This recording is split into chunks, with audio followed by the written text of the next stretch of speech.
Welcome to my YouTube channel. Today we do sample question paper of class 10 for basic math posted by CBSE. Question number first of this paper is find the roots of the quadratic equation 3x square minus 7x minus 6 equals to 0. और एक option में भी इसका question है find the values of k for which the quadratic equation 3x square plus kx plus 3 equals to 0 has real and equal roots. First of all we do first question which is find the roots of the quadratic equation 3x square minus 7x minus 6 equals to 0. ये हो जाएगा 3x square minus 7x minus 6 equals to 0. इसको हम factorise कर लेते हैं. 3 6 या 18 के ऐसे फैक्टर करने हैं मेरे को जिनको सब्ट्रैक्ट करके 7 आए. 9 2 या 18 होता है और 9 minus 2 7 होता है. तो 9 और 2 दो फैक्टर्स हो जाएंगे. -6 इक्वल्स टू 0. हम क्या करते हैं x से अंदर मल्टीप्लाई कर लेते हैं. 9x minus 2x minus 6 equals to 0. Minus से इसको ओपन कर देते हैं. -9x plus 2x minus 6 equals to 0. 3x common ले लेते हैं फर्स्ट टू टर्म में से. ये हो जाएगा x minus 3. Last two term में से 2 कॉमन ले लेते हैं. ये हो जाएगा x minus 3 equals to 0. x minus 3 common ले लेते हैं. यहाँ पे बचेगा 3x प्लस 2 इक्वल्स टू 0. अब यहाँ पे दो फैक्टर आ गए. एक बार इसको 0 को इक्वल कर लेते हैं.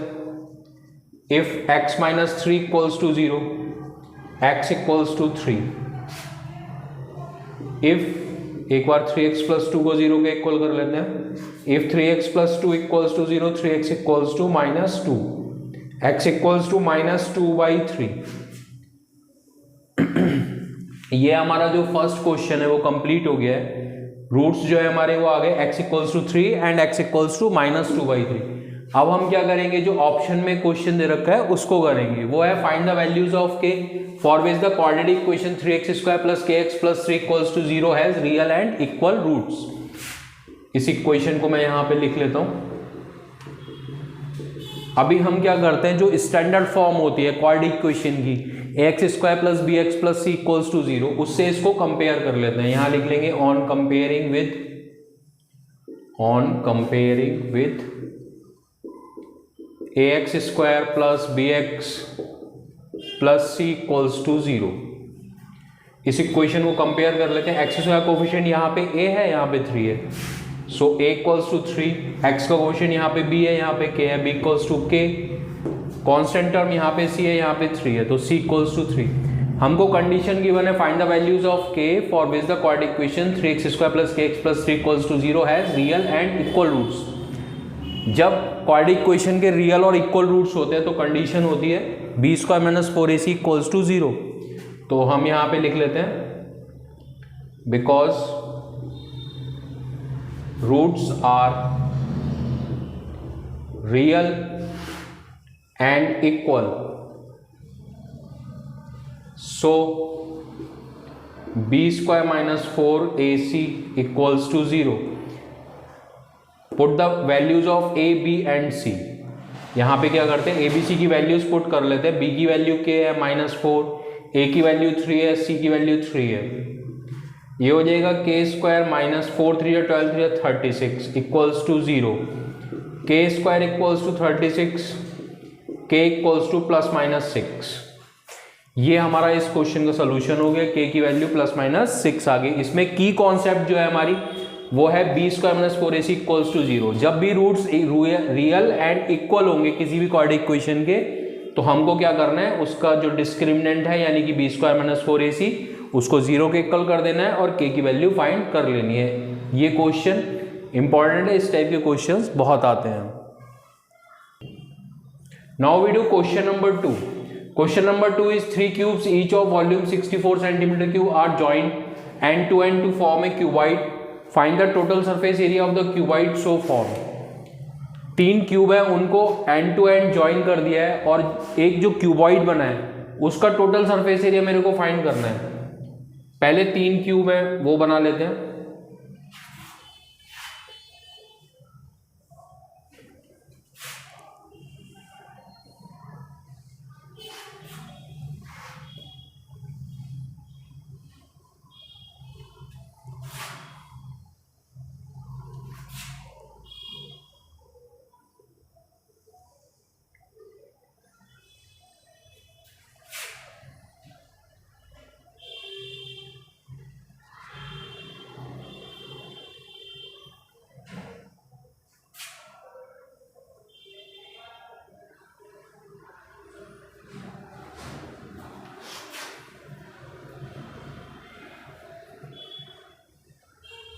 ये मैंने 3 क्यूब यहाँ पे बना लिए हैं जिनको एंड टू एंड मैंने ज्वाइन कर रखा है।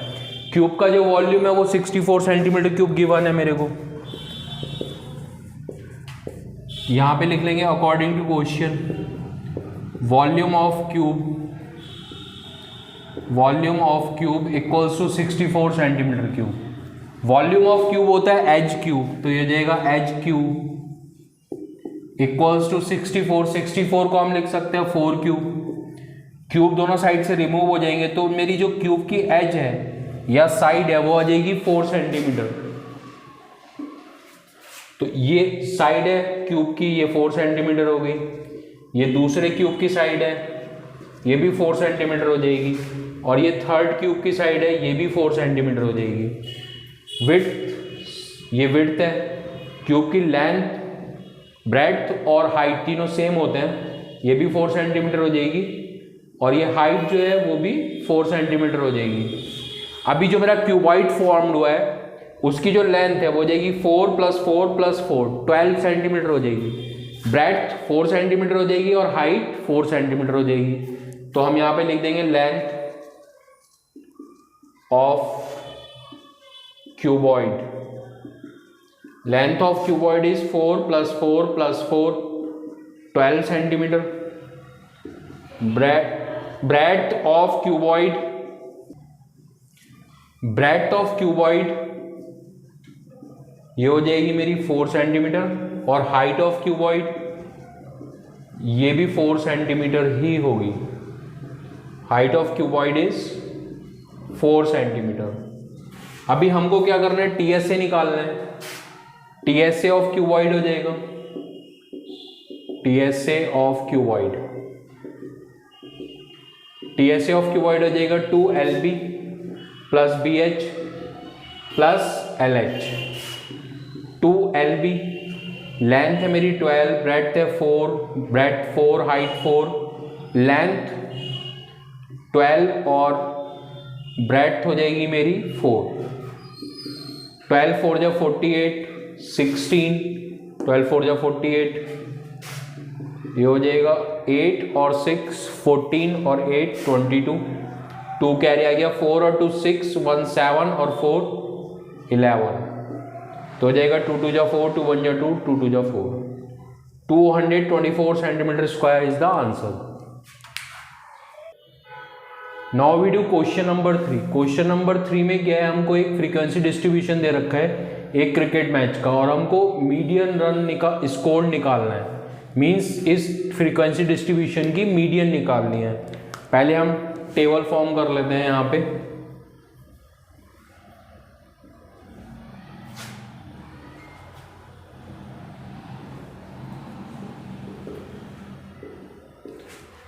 टेबल में फर्स्ट कॉलम में लिख लेंगे रन्स स्कोर्ड, सेकंड कॉलम में हम लिख लेंगे number of students,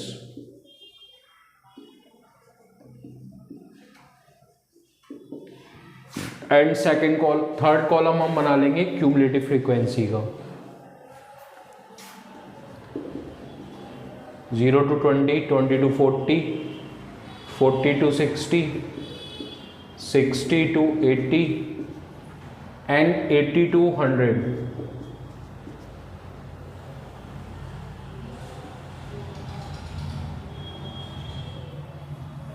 Number of students 4, 6, 5, 3 and 4. Cumulative frequency कैसे फाइंड करेंगे? First class interval corresponding cumulative frequency तो 4 ही हो जाएगी, फिर इसमें 6 ऐड कर लेंगे 10 हो गया, फिर 5 ऐड कर लेंगे 15 हो गया, फिर 3 ऐड कर लेंगे 18 हो गया, फिर 4 ऐड करेंगे तो 22 हो गया।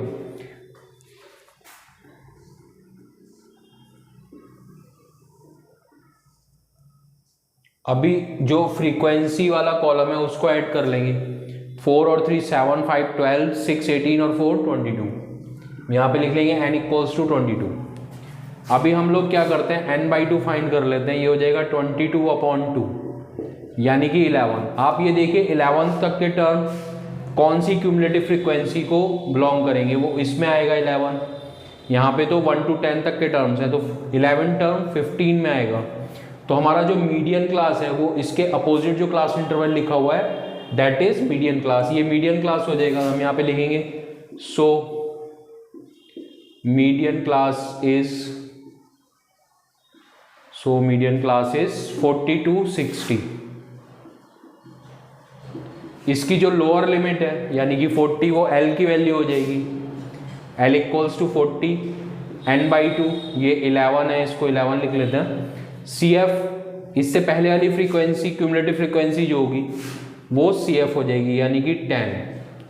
F जो मीडियन क्लास है उसके करस्पॉन्डिंग जो फ्रीक्वेंसी है that is the value of F, तो F की वैल्यू हो जाएगी 5।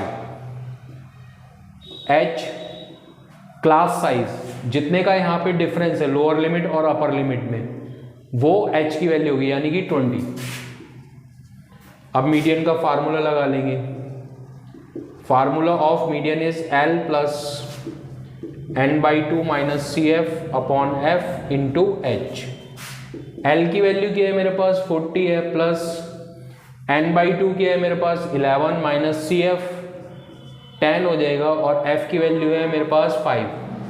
H की वैल्यू कितनी है 20 है, इसको सॉल्व कर लेते हैं और 40 को एज इट इज लिख लेता हूँ, प्लस 5 4 जा 20, 11 minus 10 1 into 4, 40 plus 4 44, so value of median is 44.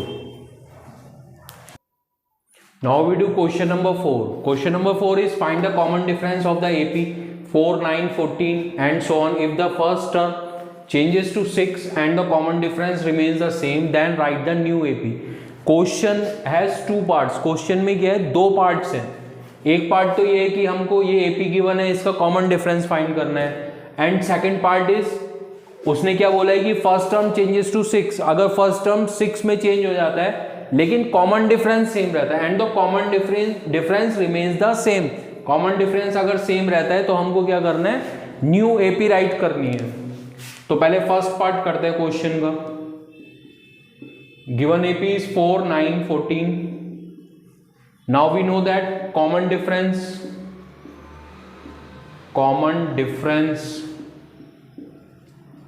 equals to A2 minus A1.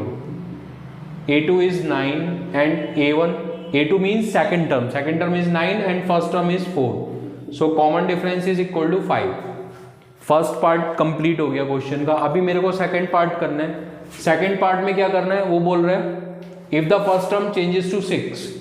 अभी फर्स्ट टर्म क्या हो गया, 6 हो गया है, लेकिन common difference remains the same. Common difference वही है जो पहले था, यानी कि D 5 के इक्वल है। तो मेरे को नई सीरीज फाइंड करनी है। नई सीरीज फाइंड करने के लिए मेरे को क्या करना है, 3 टर्म चाहिए, फर्स्ट 3 टर्म्स। फर्स्ट 3 टर्म हम फाइंड कर लेंगे तो नई सीरीज हमारी आ जाएगी।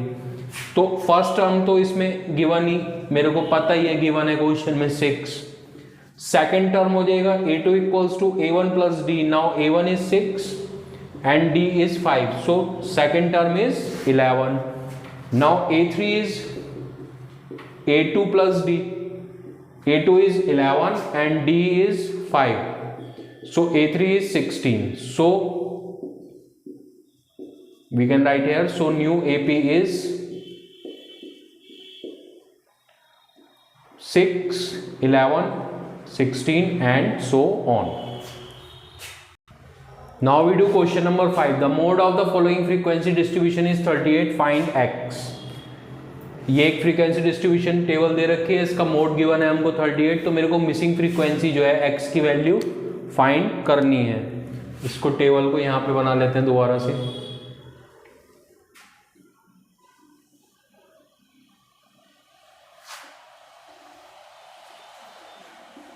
Class interval,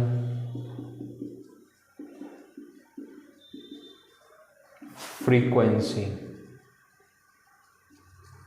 class interval is 0 10, 10 20, 20 30,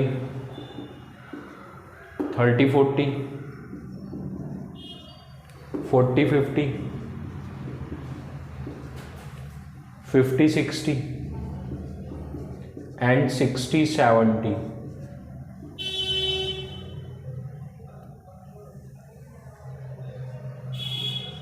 frequencies लिख लेते हैं 7, 9, 12, 16, x, 6, 11। अब हम इसका मॉड निकालेंगे। मॉड निकालने के लिए हमको क्या करना होता है, सबसे पहले मैक्सिमम फ्रीक्वेंसी फाइंड करनी है। मैक्सिमम फ्रीक्वेंसी फाइंड करते हैं, लेकिन यहाँ पे हमको x की वैल्यू तो पता नहीं है, तो हम मैक्सिमम फ्रीक्वेंसी डिटरमाइन नहीं कर सकते यहाँ से। वैसे तो मैक्सिमम फ्रीक्वेंसी 16 बोल सकते हैं हम, लेकिन हो सकता है x की वैल्यू 16 से ज़्यादा हो, तो मैक्सिमम फ्रीक्वेंसी यहाँ से तो डिटरमाइन हो नहीं सकती। इसके लिए हमें क्या करना पड़ेगा, पहले मॉडल क्लास फाइंड करेंगे। मॉडल क्लास कैसे फाइंड होगा, हमको मॉड दे रखा है 38, हम ये देख लेंगे कि ये मॉड की वैल्यू जो है 38 ये कौन से क्लास इंटरवल में लाई कर रही है। ये लाई करेगी 30 to 40 क्लास इंटरवल में। तो जो मॉड की वैल्यू होगी मेरी वो 38 है, तो मेरा मॉडल क्लास हो जाएगा 30 to 40 because mode lie in this interval. हम यहाँ पे लिखेंगे since value of mode is 38, so modal class is 30 to 40। जो इसकी लोअर लिमिट हो जाएगी that is the value of L। 30-40 के जो कोरस्पॉन्डिंग फ्रीक्वेंसी है दैट इज F1। जो इससे पहले वाली फ्रीक्वेंसी यानी कि 12 दैट इज F0, और जो इसके बाद वाली फ्रीक्वेंसी है यानी कि x that is F2। We can write here F1 is 16, F0 is 12, F2 is equal to x। h यहाँ पे जो क्लास साइज है दैट इज 10 का डिफरेंस है लोअर लिमिट और अपर लिमिट में, तो क्लास साइज हो जाएगा 10 जो h की वैल्यू है। अभी हम मोड का फार्मूला लगा लेंगे, mode equals to L plus F1 minus F0 two F1 minus F0 minus F2 into H। L की वैल्यू कितनी है 30 प्लस H की वैल्यू 10 है, F1 16 minus F0 12 to F1 16 minus F0 minus 12, F2 की value x है, यहाँ पे x लिख लेंगे हम लोग। अभी इसको सॉल्व कर लेते हैं। मॉड की वैल्यू 38 है, यहाँ पे पुट कर देते हैं, 30 इधर ले आएंगे, 38 minus 30 equals to 16 minus 12 4 multiplied by 10, numerator में मल्टीप्लाई होगा 10 से, 16 two 32 minus 12 minus x, 38 minus 38 हो जाएगा, 4 इंटू 10 40 हो जाएगा, 8 5 जा 40 कट हो जाएगा, 32 माइनस 12 20 माइनस x, इसको क्रॉस मल्टीप्लाई कर देंगे, 20 माइनस एक्स इक्वल्स टू 5, 25 को इधर लाएंगे माइनस का हो जाएगा, x को इधर लाएंगे पॉजिटिव हो जाएगा, so value of x is 15। Now we do question number 6. Question number 6 is xy and mn are the tangents drawn at the endpoints of the diameter d of the circle with center O. Prove that xy is parallel to mn. यहाँ पे क्या एक diameter है d, ये O हमने इसका centre suppose कर लिया, दे भी रखा है वहाँ पे of the circle with centre O। इस पे एक टेंजेंट हमने डायमीटर के एंड d पे ड्रॉ करी है xy, और जो mn टेंजेंट है वो डायमीटर के दूसरे एंड यानी कि E पॉइंट पे हमने ड्रॉ करी है। हमको क्या प्रूव करना है कि xy और mn क्या है, पैरेलल है, ये हमको प्रूव करना है। तो इसको करते हैं, देखिए O अगर सेंटर है तो OD क्या हो गई, रेडियस, क्योंकि D सर्कमफ्रेंस पे एक पॉइंट है, और वैसे भी DE क्या है, डायमीटर है, तो OD सीधी सी बात है रेडियस ही होगी। इसी तरीके से OE भी रेडियस होगी, और angle between radius and tangent is equal to 90 degree. तो OD रेडियस है और XY टेंजेंट है, तो ये एंगल क्या होगा, 90 डिग्री का होगा। So we can write here angle ODX equals to 90 degree. यहाँ पे लिख देंगे एंगल, रीजन लिख देंगे इसका, angle between radius and tangent इसी तरीके से हम ये वाला एंगल 90 डिग्री का प्रूव कर देंगे OEN। You can write here angle OEN equals to 90 degree. तो जो इसमें भी सेम ही रीजन है, angle between radius and tangent. अभी ये एंगल इसके इक्वल है, it means XY is parallel to MN। We can write here angle ODX equals to angle OEN equals to 90 degree. So XY is parallel to MN, hence proved. It is optional question of sixth question। ये option में है six question के। Question ये in the given figure a circle is inscribed in the quadrilateral ABCD given AB equals to 6 centimetre, BC equals to 7 centimetre and CD equals to 4 centimetre. Find AD हमको find करनी है, बाकी तीन sides quadrilateral की given है मेरे को। अभी A जो है वो क्या है, एक्सटर्नल पॉइंट है। एक्सटर्नल पॉइंट से इस पॉइंट को मैं P सपोज कर लेता हूं, इसको Q, इसको R और इसको S। एक्सटर्नल पॉइंट से दो टेंजेंट ड्रॉ हो रही है इस सर्किल पे, एक तो AP और एक AS। तो AP और AS क्या हो जाएंगे, इक्वल हो जाएंगे। तो हम यहां पे लिख देंगे AP इक्वल्स टू AS। इसको हम सपोज कर लेते हैं इक्वेशन 1।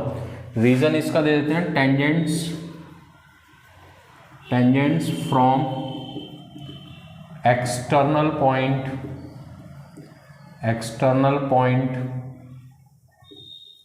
Are equal. ठीक, अभी फिर यहां पे एक्सटर्नल पॉइंट क्या है, B है। इससे भी टेंजेंट ड्रॉ करी है हमने, एक BP हो जाएगी और एक क्या हो जाएगी, BQ हो जाएगी। टेंजेंट दोनों इक्वल है, तो हम यहां पे लिख लेंगे BP equals to BQ। Reason same ही होगा इसका भी। फिर ऐसे ही एक एक्सटर्नल पॉइंट है C से जो टेंजेंट है वो हो जाएगी CR एंड क्या हो जाएगी, CQ। तो CR और CQ भी इक्वल है। जिस साइड हमने BQ लिखा है उस साइड हम CQ लिखेंगे, क्योंकि आगे चल के हम क्या करेंगे, इनको ऐड करेंगे तो BQ और CQ एक साइड होंगे तो वो मिलके क्या बन जाएंगे, BC। इस चीज का हमको ध्यान रखना है। तो CR equals to CQ। CR मैं LHS में लिखूंगा और CQ RHS में लिखूंगा, क्योंकि BQ भी RHS में है। अभी फिर D एक्सटर्नल पॉइंट है, इससे जो टेंजेंट हमने ड्रॉ करी है वो है DS और DR। DR में CR की साइड रखूंगा जिससे मेरे को ऐड करने में इजी रहे, इक्वल्स टू DS। ये 4 इक्वेशंस मेरे पास आ गई। इसका भी रीजन वही है सेम, और इस वाले का भी रीजन सेम ही है। अभी हम क्या करेंगे, 1 + 2 + 3 + 4 कर लेंगे। LHS में LHS ऐड हो जाएगी, RHS में RHS ऐड हो जाएगी। ये हो जाएगा AP + BP + CR + DR equals to AS + BQ + CQ + DS। AP + BP हो जाएगा पूरा AB + CR + DR। CR + DR ही हो जाएगा CD इक्वल्स टू AS और DS को हम एक साथ लिख लेंगे, AS + DS + BQ + CQ। AB + CD इसको हम ऐसे ही लिखते हैं, AS + DS ये AD हो जाएगा, इसको मैं AD लिख लेता हूं। BQ + CQ ये हो जाएगा BC, इसको भी ऐसे ही लिख लेते हैं। आगे चलते हैं। AB की वैल्यू कितनी है, 6 + CD की वैल्यू कितनी है, 4। AD की वैल्यू कितनी है वो मेरे को फाइंड करनी है, प्लस BC की वैल्यू कितनी है, 7। 6 + 4 10, 7 को इधर ले आएंगे। AD इक्वल्स टू हो जाएगा मेरा 3 सेंटीमीटर। AD मेरे को फाइंड करनी थी। Now we do question number 7 from section B। Question number 7 is an AP 5, 8, 11 has 40 terms, find the last term. पहली फर्स्ट पार्ट जो है क्वेश्चन का, उसमें तो हमको 40th टर्म फाइंड करना है। और फिर एक पार्ट और है क्वेश्चन का, also find the sum of the last 10 term, last 10 terms का सम भी फाइंड करना है हमको। तो इसको करते हैं हम लोग। 5, 8, 11। ए की वैल्यू क्या है यहाँ पे? ए की वैल्यू है 5, डी की वैल्यू है 8 माइनस 5। डी की वैल्यू हो जाएगी 8 माइनस 5। सेकेंड टर्म में से फर्स्ट टर्म सब्ट्रैक्ट कर देंगे। हमको क्या करना है, पूरी एपी में 40 टर्म्स हैं, हमको लास्ट टर्म फाइंड करना है, यानी कि 40th टर्म फाइंड करना है। ए 40 की वैल्यू मेरे को निकालनी है, एन की वैल्यू हो जाएगी 40। Formula of a n is a plus n minus 1 into d. मेरे को ए 40 निकालना है, तो एन की वैल्यू 40 पुट कर देंगे, ए की वैल्यू 5, एन की वैल्यू 40 माइनस 1, डी की value 3। 5 plus 40 minus 1 39 into 3। 5 plus 3 9 या 27, 2 कैरी आ गया, 3 3 या 9 और 2 11, तो 117 प्लस 5 122। ये हो गया मेरा 40th टर्म। अभी हम क्वेश्चन का सेकंड पार्ट करेंगे।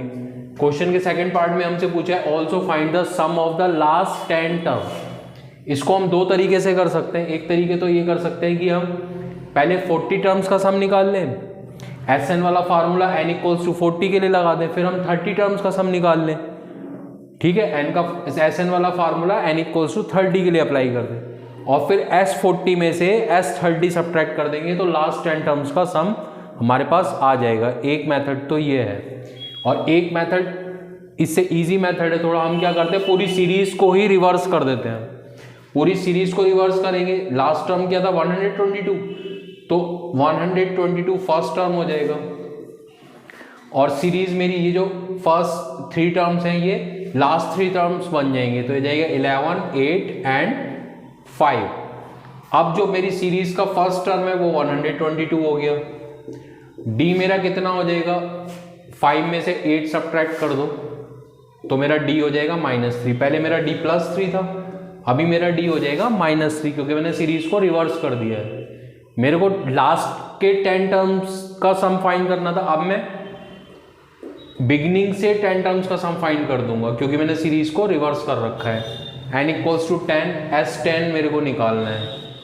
Formula of S n is n/2, 2a plus n minus 1 into d होता है।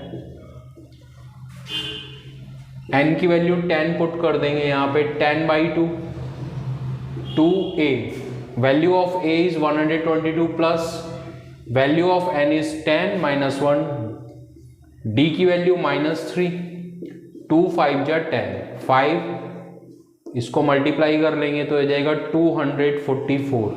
10 माइनस 1 9 माइनस 3 27 हो जाएगा। 5 इंटू 14 माइनस 7 7, यहाँ पे बचेगा 3, 3 माइनस 2 1, और ये हो जाएगा 217। इसको मल्टीप्लाई कर लेते हैं, 5 7 जा 35, 3 कैरी आ गया, 5 1 जा 5 और 3 8, 5 2 जा 10, 1085 is the answer. Now we do question number 8. Question number 8 is, a tree is broken due to the storm in such a way that the top of the tree touches the ground and makes an angle of 30 degree with the ground. Length of the broken upper part of the base is 8 meter. Find the height of the tree before it was broken. Suppose we have a tree like that. यहाँ से suppose ये टूट गया, break हो गया आंधी में, और ये ब्रेक हो के जो इसका ब्रोकन पार्ट था वो नीचे ग्राउंड पे जाके टच करने लग गया। ये वाला बीसी पार्ट जो है वो ऐसे आ गया, और ये एंगल जो फॉर्म कर रहा है ground say that is 30 degree. Broken part जो है उसकी हाइट हमको गिवन है 8 मीटर, तो ये भी 8 मीटर हो जाएगा। हमको क्या करना है, ट्री की टोटल हाइट निकालनी है। ट्री की टोटल हाइट क्या होगी, अगर हम किसी तरीके से ए बी को फाइंड कर लें तो ए बी और बी सी को हम ऐड कर देंगे तो ट्री की टोटल हाइट हमारे पास आ जाएगी। ये 90 डिग्री का एंगल है, 90 डिग्री अपोजिट साइड हाइपोटेनस होता है, और मेरे को परपेंडिकुलर फाइंड करना है, तो परपेंडिकुलर अपन हाइपोटेनस ले लेंगे जो साइन होता है, तो हम इसमें साइन ले लेते हैं, इसको ए बी सी, इसको डी सपोज कर लेता हूं मैं। In triangle D A B, in triangle D A B हम क्या लेते हैं, साइन 30 ले लेते हैं। साइन 30 इक्वल हो जाएगा perpendicular upon hypotenuse, perpendicular is A B and hypotenuse is B D, तो हो जाएगा A B upon B D. Sine 30 1/2 A B को एज इट इज लिख देंगे, बी डी 8 मीटर हो जाएगा, 2 4 जा 8, A B equals to 4 metre. Total height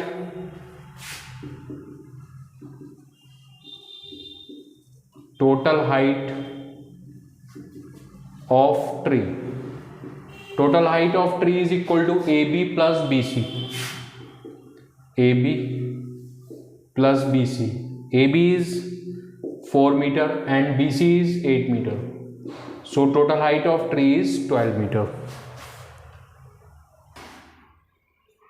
Now we do optional question of question number 8, which is two poles of equal height are standing opposite each other on either side of the road 80 meter wide. एक road है 80 metre wide है, उसकी width 80 metre है, उस पर two poles, एक and पे और एक एंड पे, एक किनारे पे एक दूसरा किनारे पे, और दोनों इक्वल हाइट के हैं। From a point between them on the road, the angles of elevation of the top of the two poles. Road के बीच में एक पॉइंट है, वहां से दोनों पोल्स के टॉप के जो एंगल ऑफ एलिवेशन है, एक पोल का एंगल ऑफ एलिवेशन 60 डिग्री है और दूसरे पोल का एंगल ऑफ एलिवेशन 30 डिग्री है। तो हमको क्या करना है, हमको फाइंड करना है डिस्टेंस ऑफ द पॉइंट। एक तो पॉइंट को लोकेट करना है कि रोड पे पॉइंट किधर है, पोल से उसकी डिस्टेंस कितनी है, पोल के बेस से। एक तो पॉइंट को लोकेट करना है, हमको पॉइंट की डिस्टेंस बतानी है फ्रॉम द टू पोल्स, और हमको क्या बताना है, हाइट बतानी है। चलिए कर लेते हैं इसको। ये मैंने रोड बना ली है, यहां पे दो पोल्स बना लेते हैं। ये रोड की विड्थ है, विड्थ हमको रोड की दे रखी है 80 मीटर। एक पोल इस साइड है यहां पे और एक पोल इस साइड है। पोल की हाइट दोनों की सेम है, दोनों की हाइट मैं HS सपोज कर लेता हूं, इसको AB सपोज कर लेते हैं और इसको हम CD सपोज कर लेते हैं। यहां पे एक बीच में पॉइंट है, ये पॉइंट मैंने सपोज कर लिया। इस पॉइंट से इस पोल का एंगल ऑफ एलिवेशन 60 डिग्री बन रहा है, और जो पोल दूर है जिसकी डिस्टेंस ज़्यादा है उसका एंगल ऑफ एलिवेशन 30 डिग्री बनेगा। जो पोल पास में है उसका एंगल ऑफ एलिवेशन ग्रेटर होगा, जो पोल दूर है उसका एंगल ऑफ एलिवेशन स्मॉलर होगा। तो इसलिए हमने इसका एंगल ऑफ एलिवेशन 60 डिग्री लिया है, इसका एंगल ऑफ एलिवेशन 30 डिग्री लिया है। अभी इस पॉइंट को मैं सपोज कर लेता हूं E पॉइंट, ये X डिस्टेंस सपोज कर लेते हैं कि इस पोल से जो डिस्टेंस है E पॉइंट की वो X है, यही मेरे को फाइंड करना है। हाइट भी फाइंड करनी होती है, इस क्वेश्चन में नहीं दे रखा है तो फाइंड नहीं करनी है, कोई दिक्कत नहीं है, हम X ही फाइंड कर लेंगे। और ये पूरी 80 है, ये X है, तो ये कितना हो जाएगा, D ये हो जाएगा 80 माइनस X। ये हमारा इसका फिगर बन गया है। अब हम इस क्वेश्चन को करते हैं। पहले आप यहां पे सपोज कर लीजिए, let AB equals to CD, means height of poles is equal to H and B equals to X। तो D हो जाएगा मेरा 80 माइनस X। यहां पे लिख लेंगे in triangle ABE, ABE triangle में ले लेते हैं पहले। यहां पे हम ले लेंगे tan 60। tan होता है परपेंडिकुलर अपॉन बेस। परपेंडिकुलर मेरा है AB और बेस है मेरा BE। tan 60 मेरा √3 हो गया, AB मेरा H है और BE मेरा X है, तो H इक्वल्स टू हो जाएगा मेरा √3X। अभी हम क्या करते हैं, दूसरे ट्राइंगल में लेते हैं। दूसरा ट्राइंगल है CDE, यहां पे हम लिखेंगे इन ट्राइंगल CDE। इसमें भी tan ले लेते हैं, tan 30 tan होता है परपेंडिकुलर अपॉन बेस, परपेंडिकुलर हो जाएगा CD और बेस हो जाएगा मेरा DE, तो इसको हम लिख लेंगे CD अपॉन DE।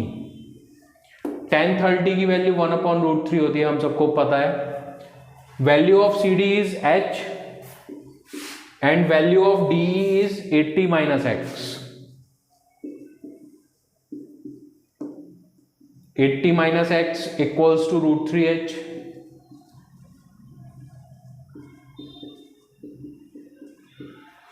h की वैल्यू √3x है, यहां पे पुट कर देंगे। 80x को इस साइड ले आते हैं, पॉजिटिव हो जाएगा, √3 3।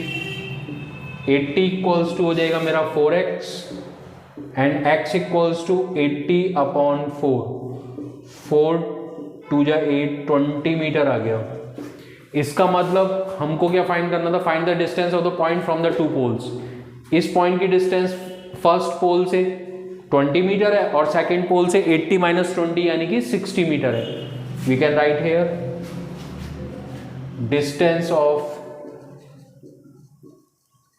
Point E from first pole equals to x and value of x is 20 meter and distance of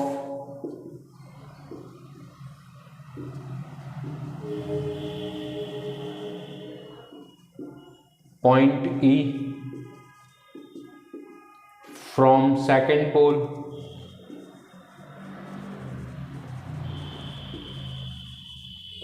equals to 80 minus x, वो है 80 माइनस 20 यानी कि 60 metre. Now we do question number 9। Question number 9 is PA and PB are the tangents drawn to a circle with centre O। If PA equals to 6 centimetre and angle APB equals to 60 degree, then find the length of the chord AB। इसका figure भी है, एक figure बना लेते हैं। Figure इस तरीके से, दो टेंजेंट है हमारे पास, ये PA और PB, एक कॉर्ड है ये AB। तो हमको कॉर्ड AB की लेंथ निकालनी है। एंगल APB 60 डिग्री गिवन है मेरे को, और ये PA जो है वो 6 सेंटीमीटर है। अभी P क्या है, एक्सटर्नल पॉइंट है। एक्सटर्नल पॉइंट से टेंजेंट क्या होते हैं, इक्वल होते हैं, तो हम यहाँ पे लिख लेंगे PA equals to PB। Reason दे देंगे इसका, tangents from external point are equal. Okay, now ये एक ट्राइंगल भी है APB। अगर ट्राइंगल की दो साइड इक्वल है तो उनके अपोजिट एंगल्स भी क्या होते हैं, इक्वल। PB के अपोजिट एंगल ये है और PA के अपोजिट एंगल ये है, तो हम यहां पे लिख देंगे so angle PAB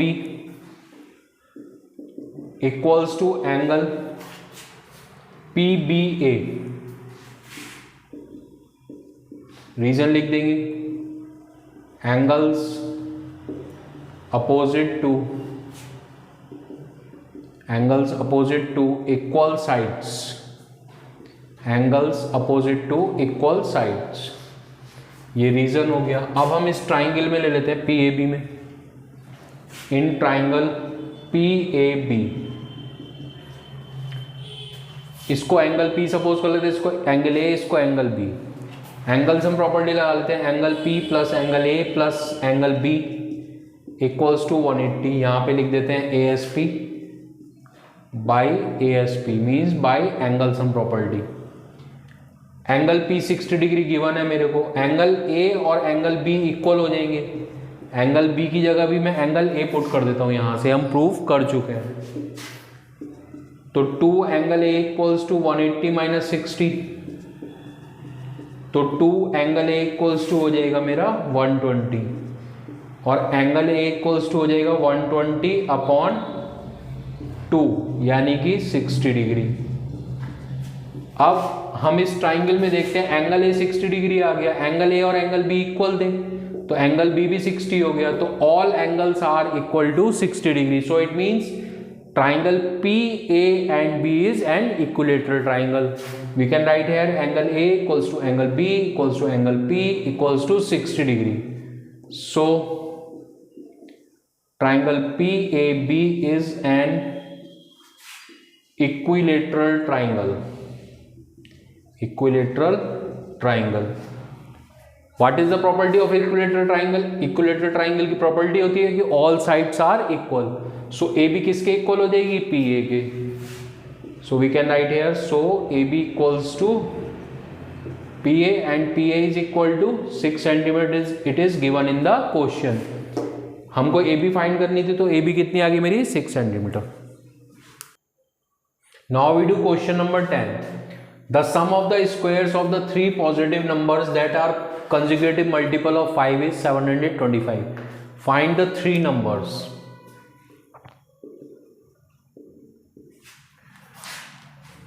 Let consecutive multiples of 5 be 5x plus 1 and 5x plus 2.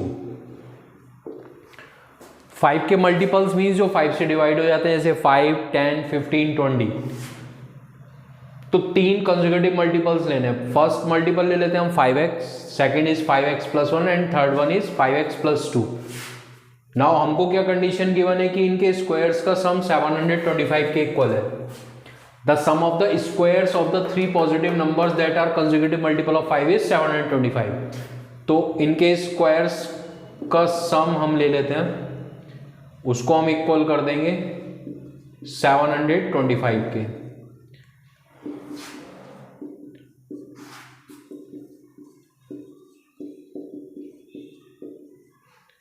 Five x square ये हो जाएगा 25x स्क्वायर प्लस यहाँ भी 5 का स्क्वायर 25, x प्लस 1 का होल स्क्वायर, सेम 5 का स्क्वायर 25 यहाँ पे आ जाएगा, x प्लस 2 का होल स्क्वायर इक्वल्स टू 725. 25 से पूरी इक्वेशन को डिवाइड कर लेते हैं. X square plus x plus 1 का whole square plus x plus 2 का होल स्क्वायर इक्वल्स टू 725. 25 मैं इसमें से कॉमन ले लेता हूँ, ऐसे कर लेते हैं. 25 से कट हो जाएगा, या आप 25 से डिवाइड कर लीजिए, एक ही बात है, या फिर कॉमन लेके इसको कट कर दीजिए. 25 2 जा 50, यहाँ पे बचेगा 22, 5 कॉपी कर लेंगे, 25 9 जा 225, 29 टाइम्स कट हो जाएगा. इसको ओपन कर लेते हैं. एक्स स्क्वायर ये हो जाएगा x square plus 1 plus 2x, ये हो जाएगा x square plus 4 plus 4x equals to 29.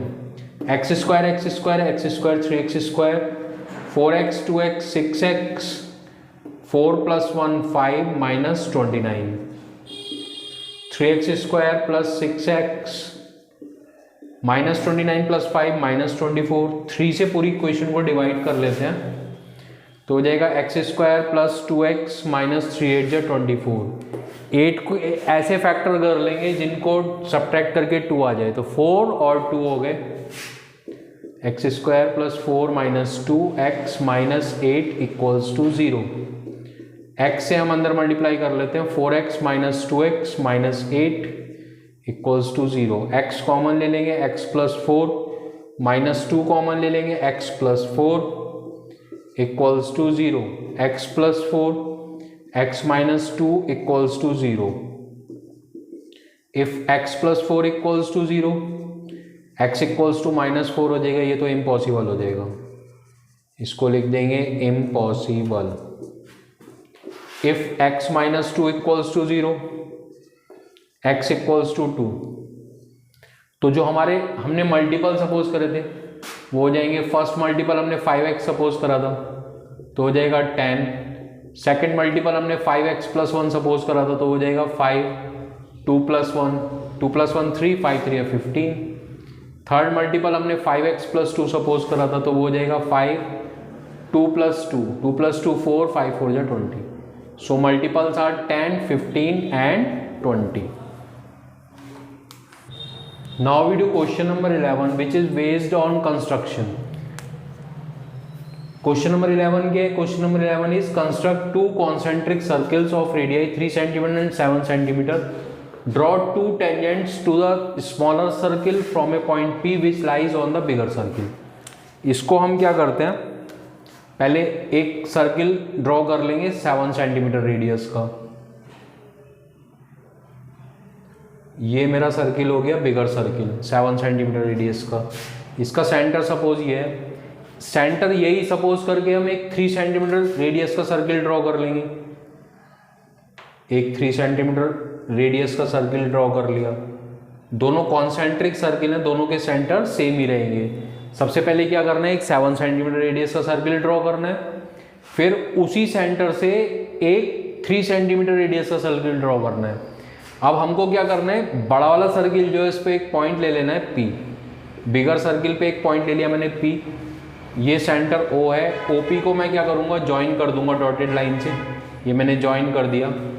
अभी हमको क्या करना है, OP जो मेरी OP सेगमेंट है, इसको क्या करना है, परपेंडिकुलरली बाइसेक्ट करना है। तो मैं क्या करूँगा, OP की मोर देन हाफ रेडियस ले लूँगा कंपास में। एक आर्क में O से लगाऊंगा ऊपर और एक आर्क में लगाऊंगा O से नीचे। फिर मैं कंपास की टिप को P पे रखूंगा, एक आर्क में लगाऊंगा ऊपर और एक आर्क में लगाऊंगा नीचे, और इनको ज्वाइन कर दूंगा इस तरीके से। अभी ये जो पॉइंट है, यहाँ पे कंपास की टिप रख के मैं O तक की डिस्टेंस मेजर कर लूंगा और एक सर्किल ड्रॉ कर दूंगा इस तरीके से।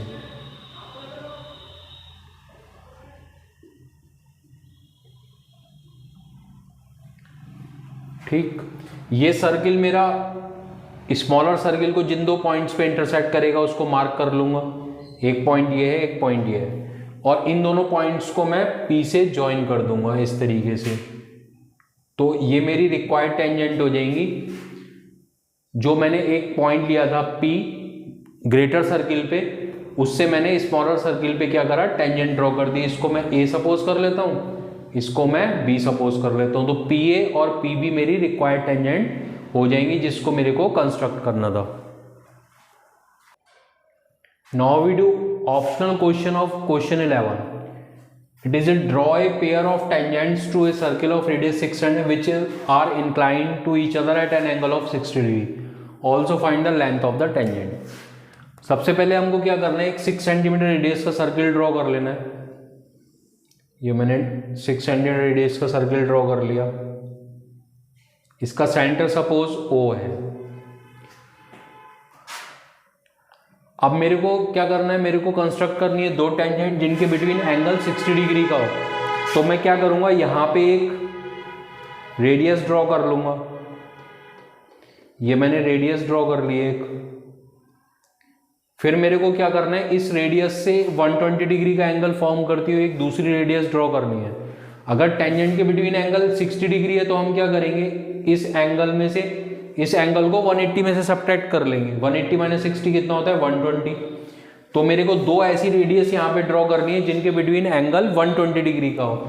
अगर सपोज टेंजेंट के बिटवीन एंगल 45 डिग्री का होता तो हम यहाँ पे जो रेडियस फॉर्म करते वो उनके बिटवीन एंगल हम लेते 135। अभी तो जो एंगल है मेरा वो क्या है, वो 60 डिग्री का है। तो 60 डिग्री का है तो मेरे को दो ऐसी रेडियाई फॉर्म करनी है सर्किल की जिनके बिटवीन एंगल क्या हो, 120 डिग्री का हो। तो मैं यहाँ पे कोई भी रेडियस लेके कंपास में एक आर्क ड्रॉ कर लूंगा इस तरीके से। फिर डिस्टेंस सेम रख के मैं कंपास की टिप यहाँ रखूंगा, एक आर्क लगा लूंगा, ये 60 डिग्री का एंगल हो गया। फिर यहाँ पे कंपास की टिप रख के एक दूसरा आर्क लगा लूंगा, तो ये मेरा 120 डिग्री का एंगल हो जाएगा। इसको ज्वाइन कर दूंगा आगे। इसको हम P सपोज कर लेते हैं, इसको मैं Q सपोज कर लेता हूं। अभी क्या करेंगे, P और Q पॉइंट पे 90 डिग्री का एंगल फॉर्म करेंगे।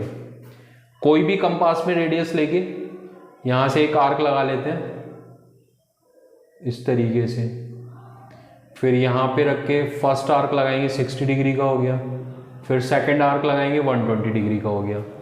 अब रेडियस को चेंज नहीं करना है, एक आर्क यहाँ से लगाना है, एक आर्क यहाँ से लगाना है और इसको ज्वाइन कर देना है।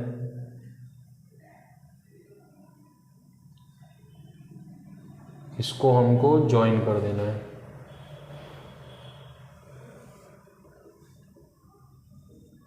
इस तरीके से इसको आगे प्रोड्यूस कर देंगे और सेम काम मेरे को यहाँ से करना है।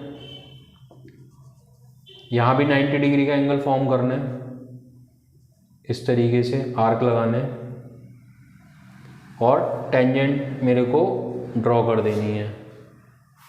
ये जो पॉइंट है इसको हम सपोज कर लेते हैं आर, सपोज कर लेते हैं। तो ये दो टेंजेंट मेरी फॉर्म हो गई, एक आर पी और एक आर क्यू एक्सटर्नल पॉइंट से। और इन टेंजेंट के बिटवीन एंगल जो होगा वो आप मेजर कर सकते हैं, 60 डिग्री का होगा। मेरे को क्या करना है, टेंजेंट की लेंथ फाइंड करनी है, तो मैं स्केल से आर पी डिस्टेंस मेजर कर लूंगा, ये टेंजेंट की लेंथ हो जाएगी। Now we do question number 12। Question number 12 is find the mean age. यहाँ पे हमको एक फ्रीक्वेंसी डिस्ट्रीब्यूशन टेबल गिवन है। Age less than 10, number of passengers 14, less than 20, number of passenger 44। इस तरीके से हमको डेटा गिवन है। पहले इसको हमको क्या करना पड़ेगा, इसकी डिस्ट्रीब्यूशन टेबल यहाँ पे फॉर्म कर लेते हैं।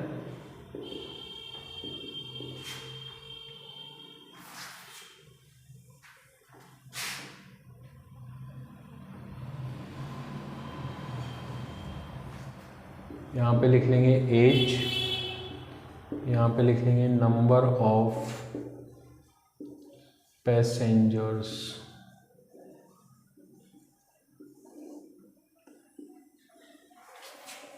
यहाँ पे क्लास इंटरवल फॉर्म कर लेंगे 0 to 10, इसमें तो 14 ही आ जाएगा। फिर लिखेंगे 10 to 20।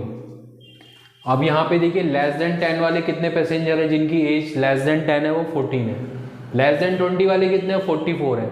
लेकिन इनमें ये 14 भी काउंट हो गए, तो हम क्या करेंगे, जब हम 10 to 20 लेंगे तो 44 में से 14 को माइनस कर देंगे, तो 44 माइनस 14 ये हो जाएगा 30। फिर 20 to 30, इसमें क्या होगा, 82 में से 44 सब्ट्रैक्ट हो जाएगा, तो 12 माइनस 4 8, और यहाँ पे बचेगा 7, 7 माइनस 4 3।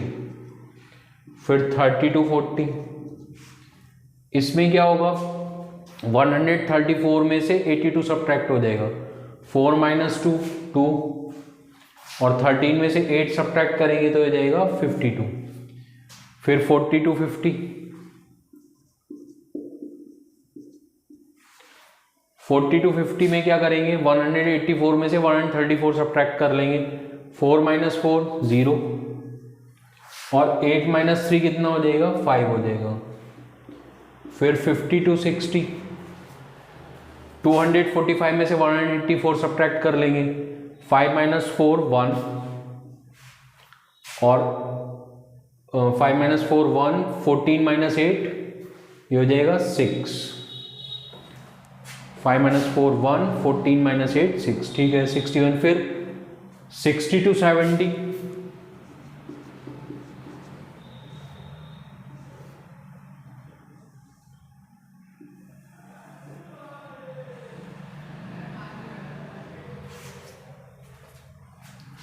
ये 287 में से 245 सब्ट्रैक्ट कर लेंगे, 7 माइनस 5 2, और 8 माइनस 4 4 हो जाएगा 42। फिर 70 to 80, इसमें क्या होगा, 300 में से 287 सब्ट्रैक्ट कर लेंगे तो 13 आ जाएगा।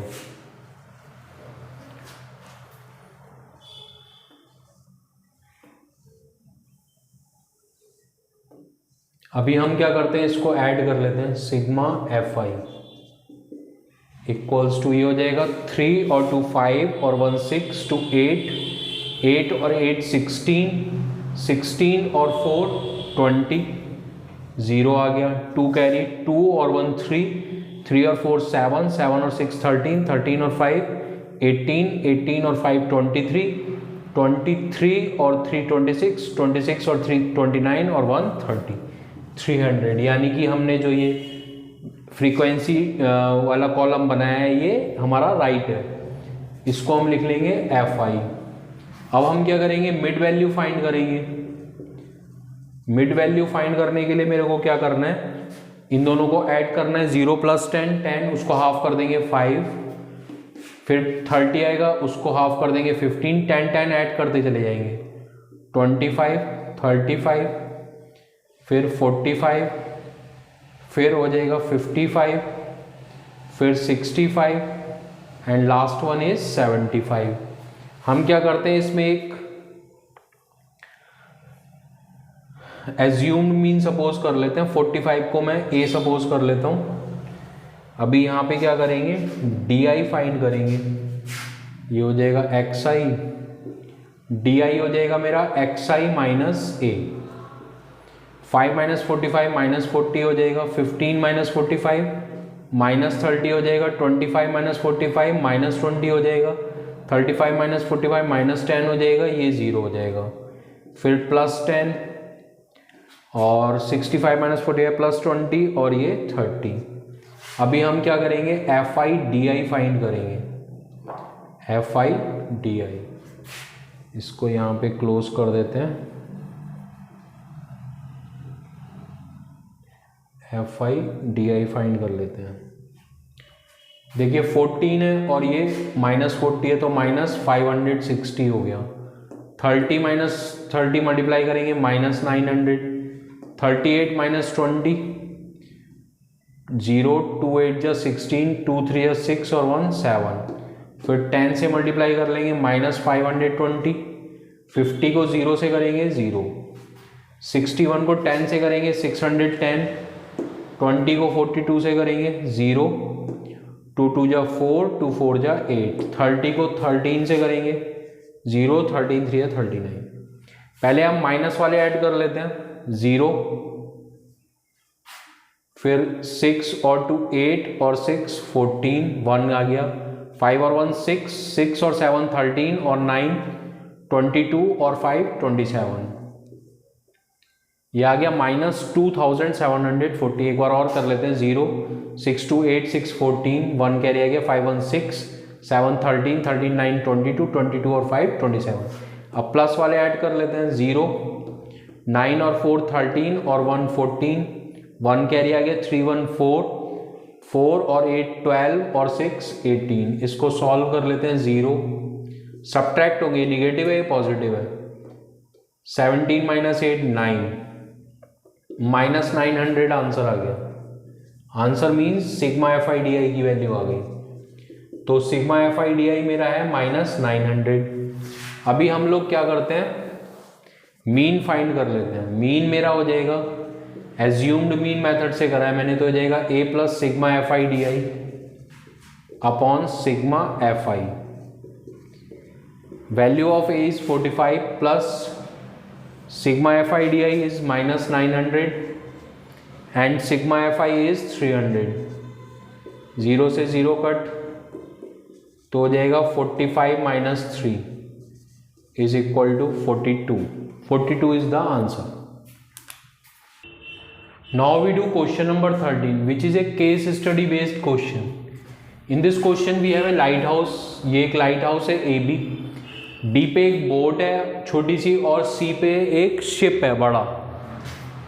और लाइट हाउस के टॉप से बोट का जो एंगल ऑफ डिप्रेशन है that is 30 degree and angle of depression of the ship is 60 degree.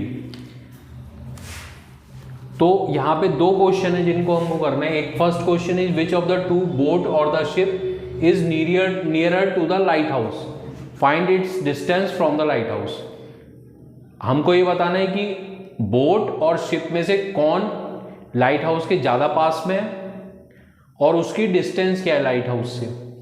तो हम ये जो बोट डी पॉइंट पे इसको x सपोज कर लेते हैं, लाइट हाउस के बेस से इसकी डिस्टेंस, और जो शिप की डिस्टेंस है उसको हम y सपोज कर लेते हैं। तो हमको x और y फाइंड करने, तभी हमको पता चल पाएगा कि कौन लाइट हाउस के ज़्यादा पास है।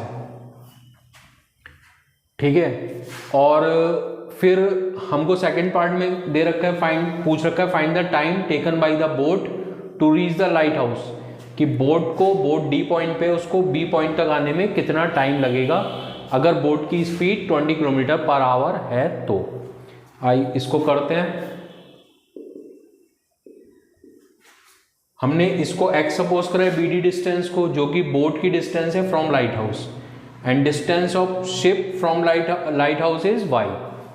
तो we can write here let BD equals to x and BC equals to y। ये 30 डिग्री है तो ये 30 हो जाएगा, अल्टरनेट एंगल है, ये 60 है तो ये 60 हो जाएगा। लाइट हाउस की जो हाइट है वो 40 मीटर गिवन है मेरे को। अभी हम लोग क्या करते हैं, ट्राइंगल ABD में ले लेते हैं। इन ट्राइंगल ABD इसमें हम लोग tan 30 ले लेते हैं।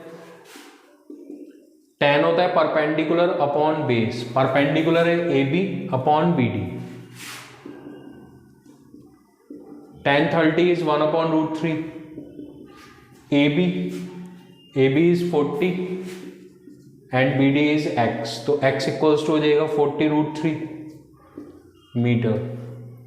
√3 की वैल्यू पुट कर सकते हैं हम लोग 1.73, तो हो जाएगा 0, 4 3 या 12, 1 कैरी आ गया, 4 7 28 और 129, 4 1 या 4 और 2 6, 69.20 मीटर इन ट्राइंगल।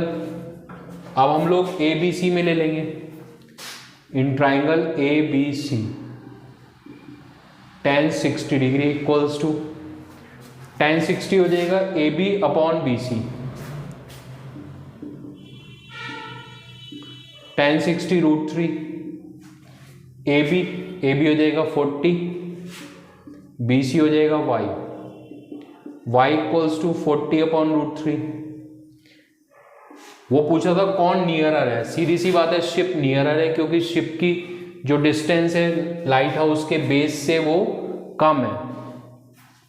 इसको सॉल्व कर लेते हैं। 40√3 अपॉन 3 हो जाएगा, इसको रैशनलाइज कर लिया है मैंने, तो यहां पे लिख देंगे शिप इज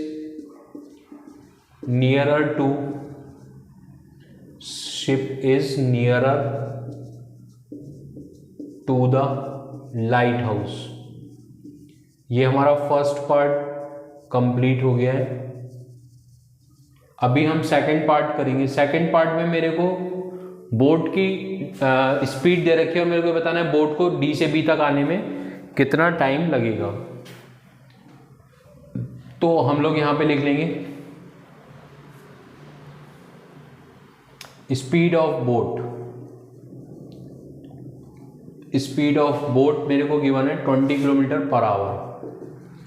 इसको मैं मीटर पर सेकंड में कन्वर्ट कर लूंगा। मीटर पर सेकंड में कन्वर्ट करने के लिए मेरे को 5/18 से मल्टीप्लाई करना पड़ेगा। ये हो जाएगा 10/9। इसको 2 से डिवाइड करा 10 आ गया, इसको डिवाइड करा 9 आ गया, 50/9 मीटर पर सेकंड हो गया।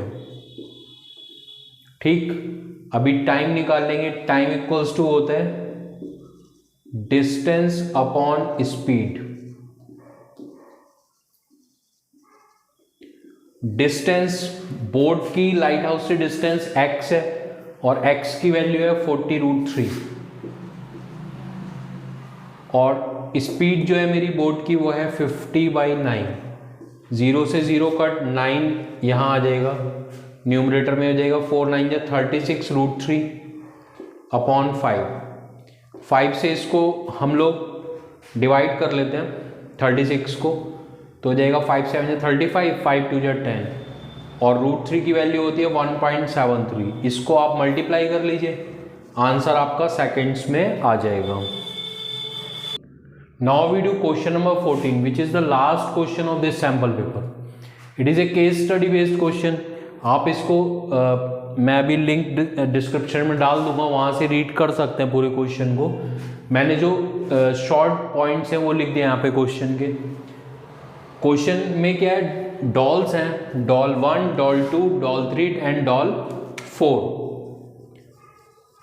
डॉल 1 में क्या है, एप्पल्स हैं जो कि स्फेरिकल है शेप में। मैंने सिर्फ एप्पल्स ही फॉर्म करे हैं यहाँ पे। फिर डॉल 2 में ऑरेंजेस हैं, वो मैंने ऑरेंज बना दिया एक यहाँ पे। डॉल 3 में एक सिलेंड्रिकल पार्ट है डॉल का और ऊपर जो है स्फेरिकल पार्ट है। डॉल 4 में एक पर्सन है, उसके पास एक ड्रम है, वो मैंने यहाँ पे फॉर्म कर दिया जो कि सिलेंड्रिकल शेप में है। तो जो डॉल 1 और डॉल 2 में, डॉल 1 में एप्पल और डॉल 2 में जो ऑरेंजेस हैं उनके डायमीटर्स में रेशियो 2:3 है। तो हमको फर्स्ट पार्ट में क्या फाइंड करना है, what is the ratio of the surface area of the apple in doll 1 to that of oranges in doll 2। Doll 1 में जो एप्पल है उनका सरफेस एरिया, उसका सरफेस एरिया एक एप्पल का, और जो डॉल 2 में ऑरेंज है उनमें उनका एक का ऑरेंज का सरफेस एरिया का हमें क्या करना है, रेशियो फाइंड करना है। ठीक है। और सेकंड पार्ट में क्या है, सेकंड पार्ट चलिए बाद में करते हैं, पहले फर्स्ट पार्ट को ट्राई करते हैं।